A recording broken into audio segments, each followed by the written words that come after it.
Hello, I'm the Nostalgia Critic guy. Remember it so you don't have to.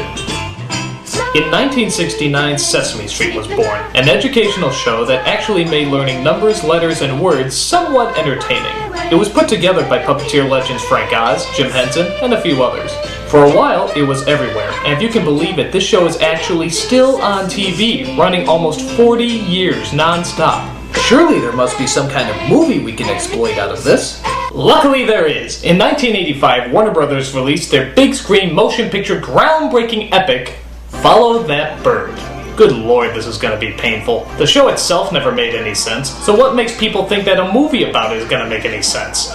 I haven't seen this movie in years. I just remember that it was weird and childish.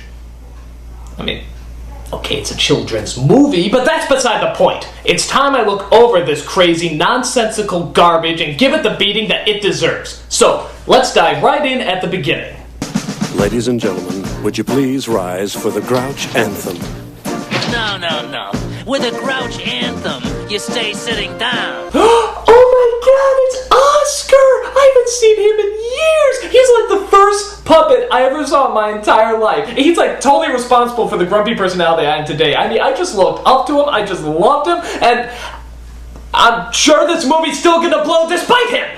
Alright, so it starts out with an organization called the Feathered Friends, which apparently relocates orphan birds with proper families. It turns out that Big Bird is on that list. Dude, look at this information. Was someone stalking him? And one representative, Miss Finch, goes to his aid. So this logically brings us to Sesame Street, where we, of course, come across Big Bird! Oh my god! He is just as big as I remember him. Some things never change when you're a child. It's a man in a costume! A big, lovable, heartwarming costume. So he's told that there's a family called the Dodos who are willing to take him in and look after him. So Big Bird, always looking for a family, agrees and decides to say goodbye to all his friends. It's Snuffleupagus! I remember Snuffleupagus! He's like a big hairy Dumbo but with depression. Oh, Snuffy, I guess this is goodbye. Oh, Bird. Oh no, Big Bird, don't leave! Don't leave, Mr. Snuffleupagus! I hate to see you go. He's got the little trumpet wraps around his... What the hell's wrong with me? I'm a nostalgia critic, not the pussified emotional cries over every Sesame Street related motion picture epic where every person, puppet, and occasional crappy animated animal tugs at your heartstrings critic! Okay, so Big Bird goes to live with the Dodos, but finds he's not really fitting in. Mostly because the Dodos are certifiably insane. It's pretty bad when a group of characters seem so crazy that even a Sesame Street movie can't pull them off as normal. Great time I'm having. Get the door, Marie. No way. Go on. You get the door. Get the door, Get Marie. the door. Go on and get it. No. Don't be stubborn. I'm not Go on, Marie. I'm not gonna. Get the door. This is worse than I thought.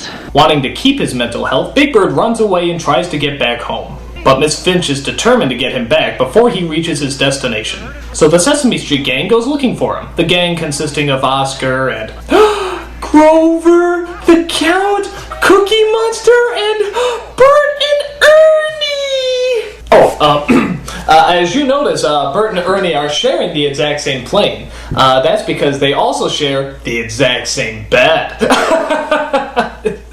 See, it's because... I can't do it! I can't make fun of Sesame Street! It's the first show I ever saw! I'm sorry about the gay joke, Bert and Ernie. Whatever your sexual preference is none of my business. I'm sorry, Big Bird. I'm sorry, Grover. I'm sorry, everybody.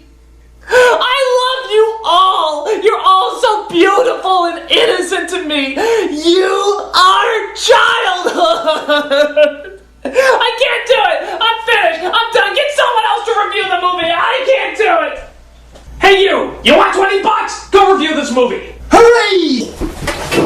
Oh, I am here to review...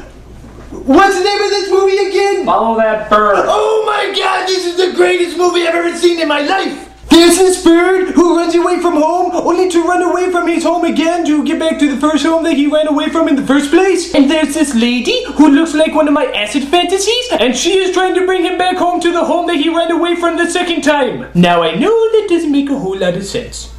So anyway, there's these two guys, and they're like, dude, that's a big bird. And they're like, let's paint him blue for some reason and parade him around like an animal, which he is an animal, so I guess that's legal. Meanwhile, Bert and Ernie are flying, Super Grover is flying, and Oscar is flying, except on the ground, and Cookie Monster ate his car because he thought it was a cookie. I thought my car was a cookie once, but it wasn't a cookie.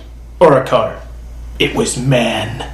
So they find Big Bird, and at first they're like, hooray, but then they're like, oh crap. So they have a big car chase scene, and they're like, jump, and he's like, no, and they're like, jump, and he's like, no, and they're like, jump, and he's like, okay. So the bad guys are taken away by Officer John Candy, and Big Bird is returned back to Sesame Street. But Miss Fitch is like, I have to take you back home, and Big Bird is like, dude, what is your deal? Everybody's like, this is his home, go back to Russia. So the moral of the story is, home is not about where you belong or where you need to be, it's all about where you live.